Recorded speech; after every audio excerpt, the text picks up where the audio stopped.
If you leave the Indian hangouts and ride further down Atlantic Avenue to the river, you'll find yourself in the Middle East.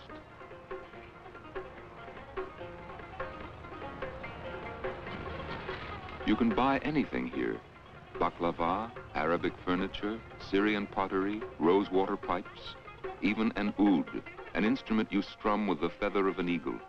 It was popular among the troubadours in medieval times and is still used today.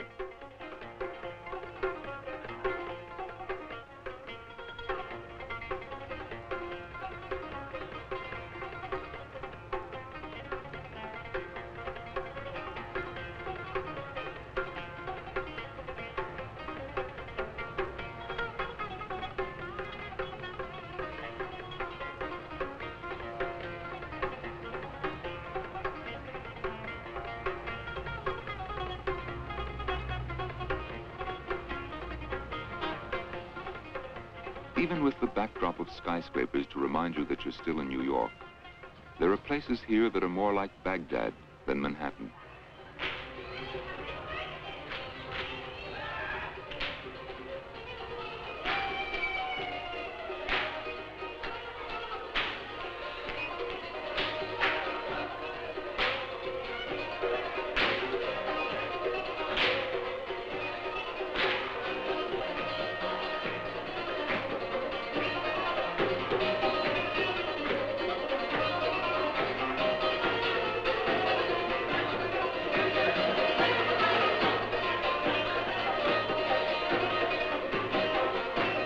This is an Armenian restaurant, and once you're inside, New York seems very far away indeed. The people here have brought their own country with them, and everything's the way it was back home. On this particular occasion, the owner was able to persuade a well-known belly dancer to perform for his guests. Her name is Morocco. She holds a master's degree in Spanish, can speak 6 other languages, and swears in Arabic.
After her performance, Morocco leaves for work in a Broadway nightclub, stopping on the way at a beauty parlor which caters to showgirls and which is open 24 hours a day. But on Broadway, everything is open 24 hours a day.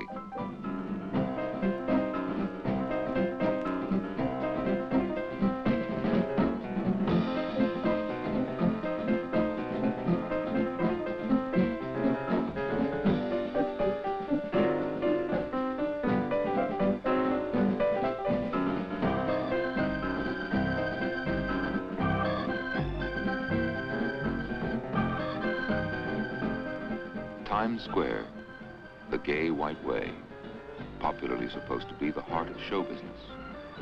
But I noticed that actually only the movie palaces are here.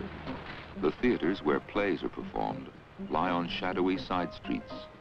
They are really all off Broadway.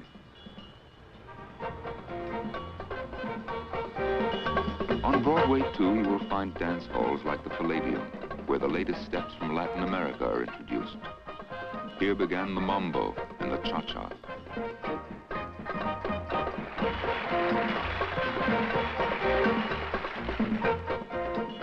Right now, you may be watching the birth of a new dance craze. Who knows?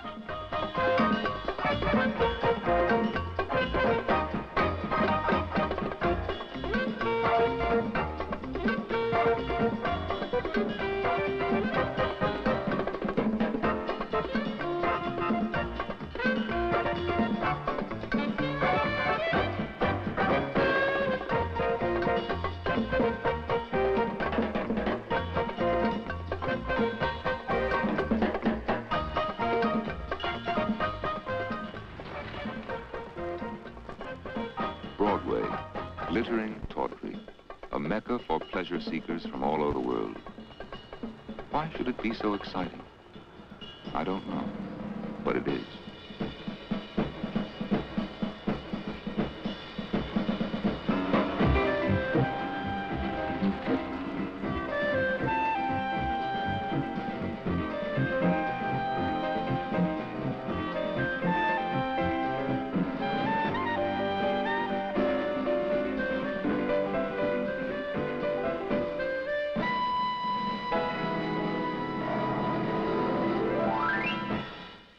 I was surprised to find that a Park Avenue address is not always fashionable. Uptown, the elegant apartment houses give way to El Barrio, a Puerto Rican neighborhood. Here, the young people lead a healthy outdoor life on the rooftops of the rat-infested tenements where they live. They tie an old razor blade to the tail of a kite and try to cut the other fella's string.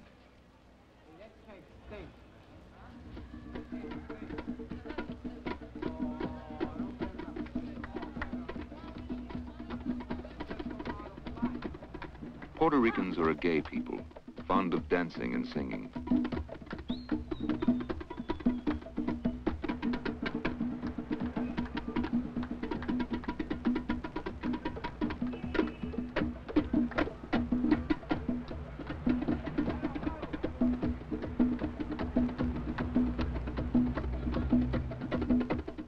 They also like to train pigeons. They let the pigeons go, and are always a little surprised when they come back. How many birds they brought up? How many birds they brought up?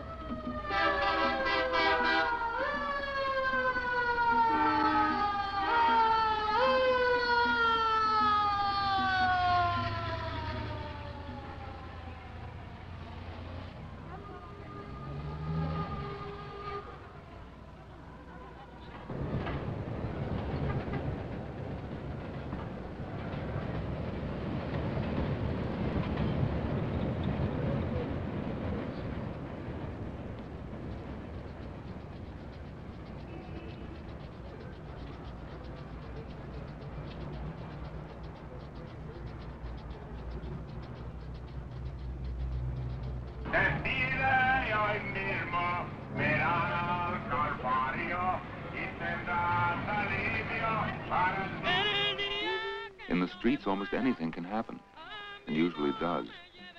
It's supposed to be the toughest neighborhood in New York. But not everybody in El Barrio is a gangster or a junkie.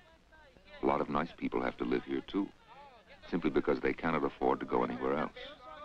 Their lives are a constant struggle to live decently in spite of their extreme poverty, and they dread the lawlessness and violence around them, never knowing when it may strike their own families and destroy them.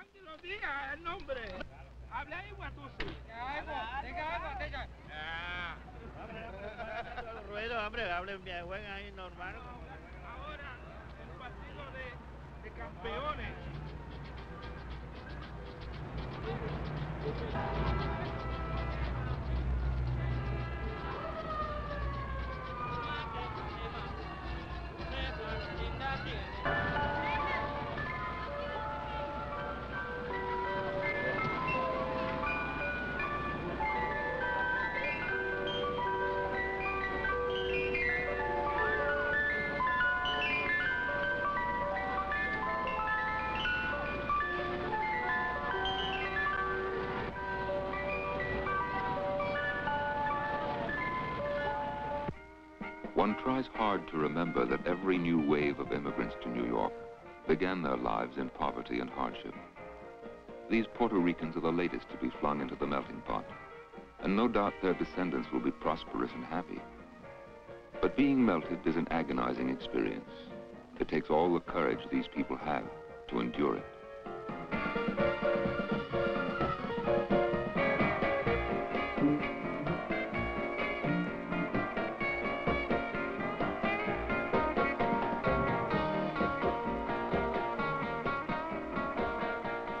In the painful process of survival, they reach out for anything that might help them.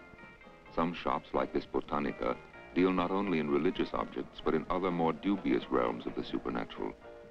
They sell skull-shaped candles and devil's caskets for casting spells, supply the objects needed for voodoo ritual, magic powders and amulets guaranteed to ward off the evil spirits and bring good luck to the wearer.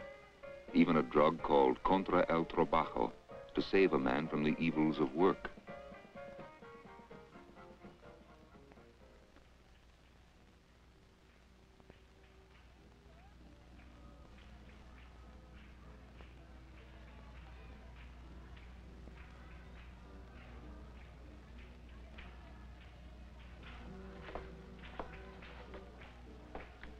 In the midst of all this misery, I found a strange phenomenon, a man known as Monsieur John.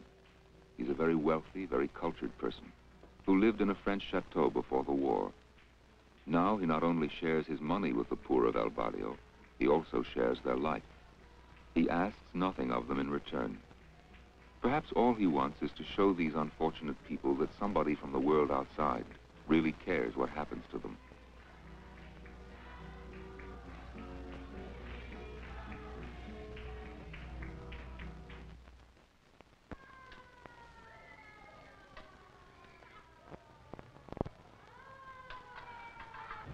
Just north of El Barrio, I found one of the oldest Russian Orthodox churches in New York. Outside, the crowd waits for the resurrection of Christ on Easter Eve. Among them are descendants of the Russian aristocracy who came to New York after the Russian Revolution. Many things have changed since then, but the church remains unchanged, and the religious faith of these exiles and immigrants is unshaken. At midnight come the solemn words, "Christ has risen." And only now do the priests and the people enter the church.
What's going on here? A Ukrainian wedding. Most New Yorkers think Ukrainians are Russians, which annoys the Ukrainians. They have a different origin and speak a different language.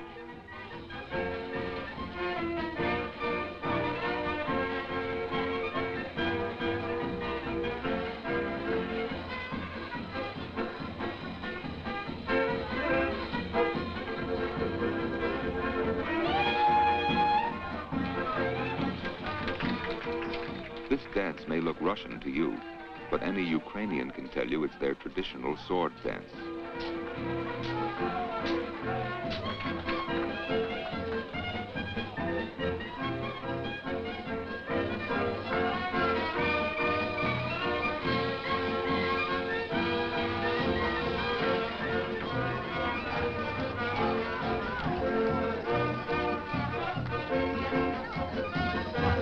Whether they live in New York or back in Europe, Ukrainians like to think there is nobody else in the world quite like a Ukrainian, a very human characteristic that is practically universal.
On a hot summer day, New York may seem kind of dead.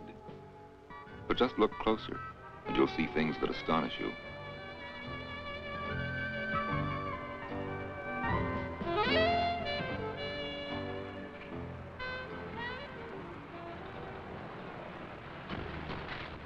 A small procession of elephants.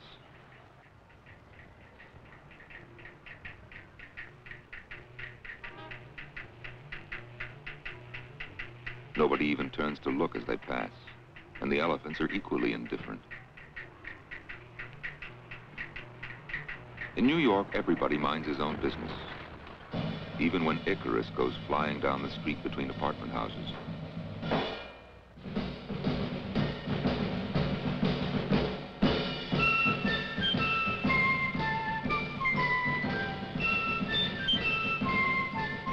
See Greek goddesses limbering up on the sidewalks.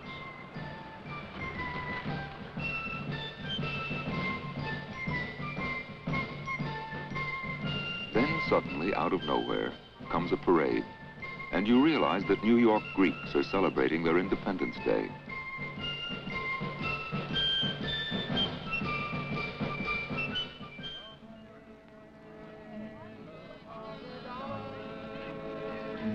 And your eye upon the scale, Union miners stand together. In Washington Square, folk singers gather and give voice to plaintive songs of the Old West, although most of them have never been astride a horse. Stand in New York City, I'm on this hot day. Then not my boys, you've been loading pretty wide.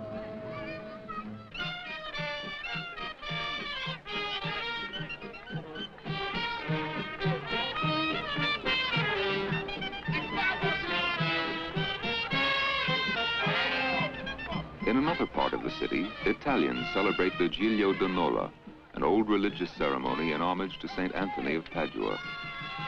The festa is a strenuous one.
It takes 104 men to carry the huge float bearing a 20-piece orchestra. And this is not all. Above rises a 100-foot tower, from the top of which St. Anthony overlooks the festivities.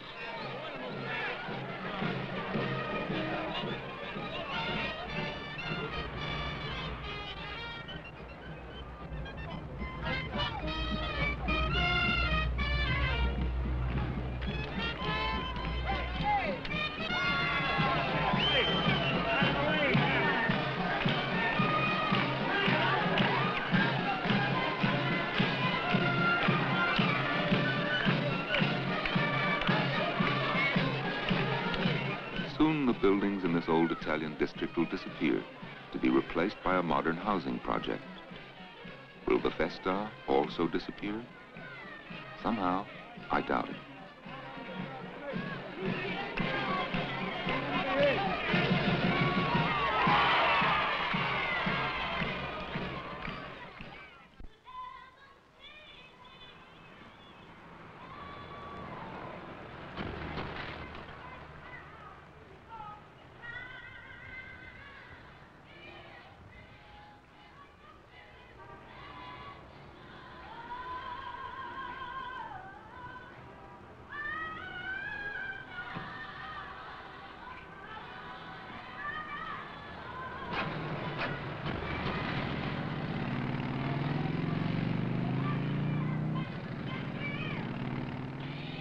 Motorcycle club, Harlem style.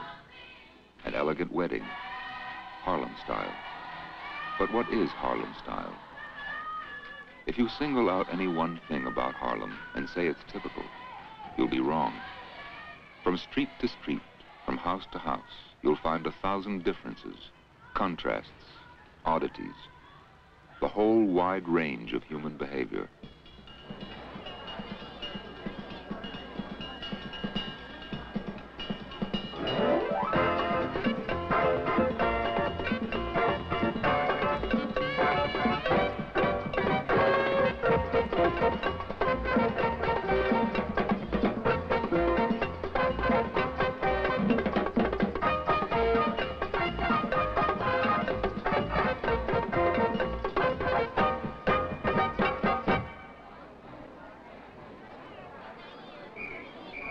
One Sunday, I visited a church called the United House of Prayer for all people of the church on the rock of the apostolic faith.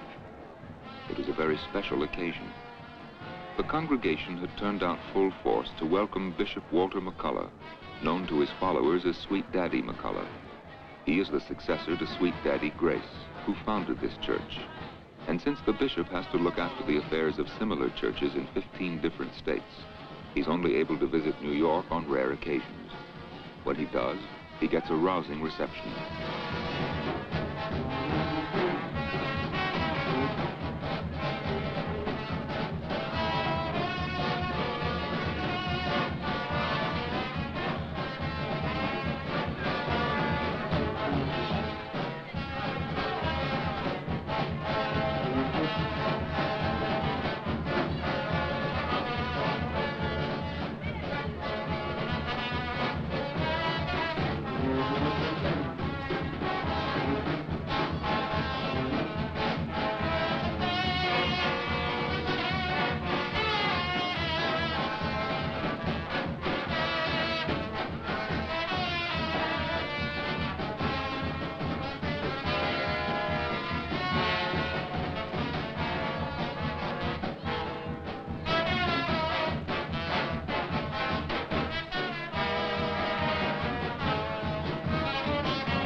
After a salute to the bishop, the guards stood aside, and the congregation began to dance.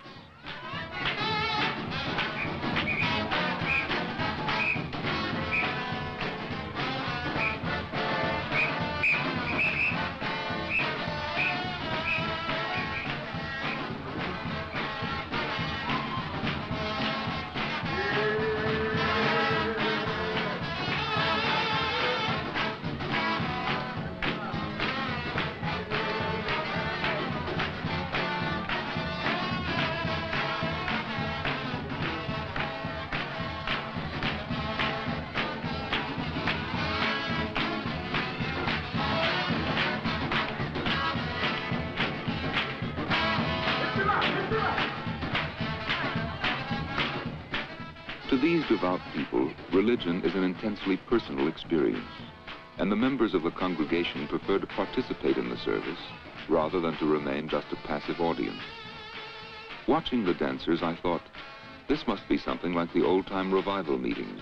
When people reached such a state of religious ecstasy, they felt that the Holy Spirit had truly taken possession of them.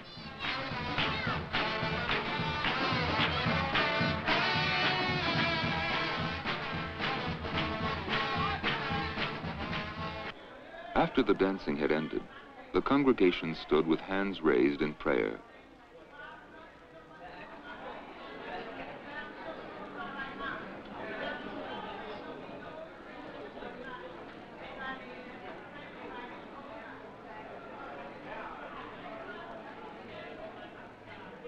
Finally came the traditional gospel singing, which by now has become famous all over the world. I don't know what makes the rain drop. I don't know what makes the rain drop. I don't know what makes the grass grow. I don't know what makes the grass grow. I don't know why he loved me at all. I don't know why he loved me at all. I know that I'm here. I'm here. Oh yes, that is mine. I don't know what makes the grass grow. I don't know what makes the grass grow. I don't know what makes the rain drop. I don't know what makes the rain drop. I don't know why he loved me at all. I don't know why he loved me at all. I know that I'm here. I'm here. Oh yes, I am. Oh yes, he's mine. Oh, oh, oh, Daddy is mine. I tell you, Daddy is mine. Everywhere I go, everywhere I go, everywhere I go, everywhere I go, everywhere I go, everywhere I go, everywhere I go, everywhere I go. When I need a friend, everywhere I go, he's right by my side. Everywhere I go, when I get in trouble, everywhere I go, for me to be my guide. Everywhere I go, everywhere I go, everywhere I go, everywhere I go, everywhere I go. I want the world to know. I want the world to know. I'm here. I'm here. Yes, I tell you, Daddy is mine. I know it, Daddy is mine. Everywhere I go, everywhere, everywhere I go, everywhere I go, everywhere I go. If I go on the mountain, everywhere I go, Daddy is everywhere I go. If I go down, everywhere I go, Daddy everywhere I go. He's everywhere. Everywhere I go, everywhere I go, everywhere I go, everywhere I go, everywhere I go, everywhere I go, everywhere I go, everywhere I go. In Greenwich Village, a happening. This is action painting. The artist is quite well known, and his work is considered important by the avant-garde.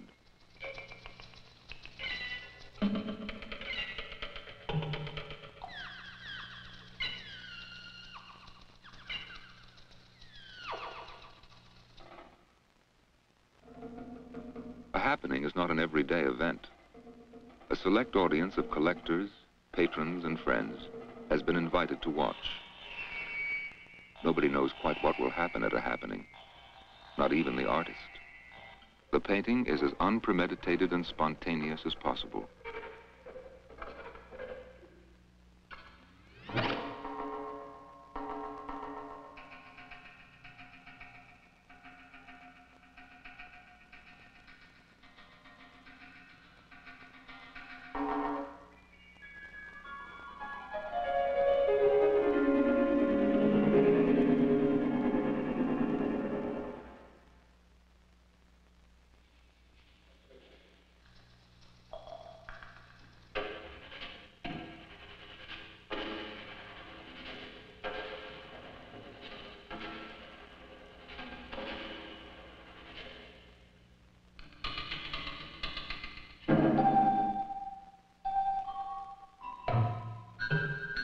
This is art that exists only for the moment.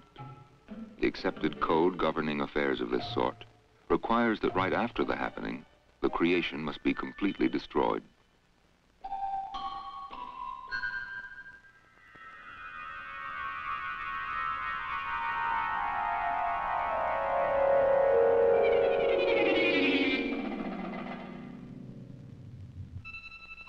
Perhaps the most enduring art in the city is the city itself.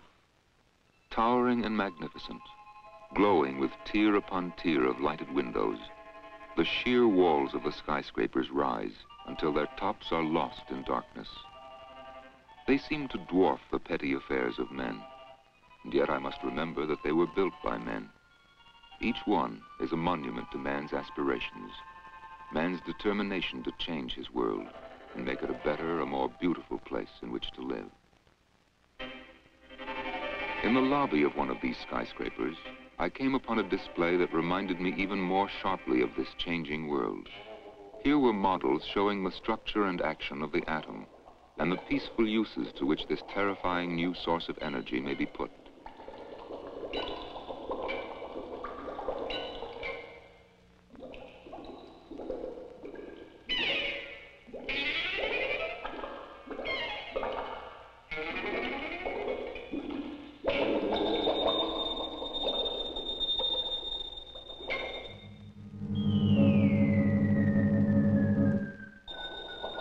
Here, too, was the strange new look of man venturing into outer space, intent upon reaching the moon, and I thought, the shape of the future is already with us.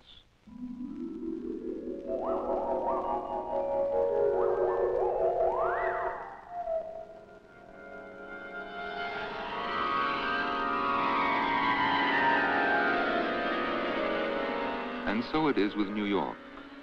This changing city already wears the look of tomorrow. But what about the people who live here? Are they too changing? Well, not as fast as the skyline, certainly. As everybody knows, it takes a long time for people to change. Just the same, it is happening. Already these New Yorkers have achieved something entirely new and very important. With all their differences, they've learned to live together, which I think is something that all the peoples of the world will have to learn if they want to survive. Meanwhile, new buildings rise. Overnight, the city changes, and tomorrow it will change again. Everything will change, and slowly the people will keep changing too. For is not man the product of his environment?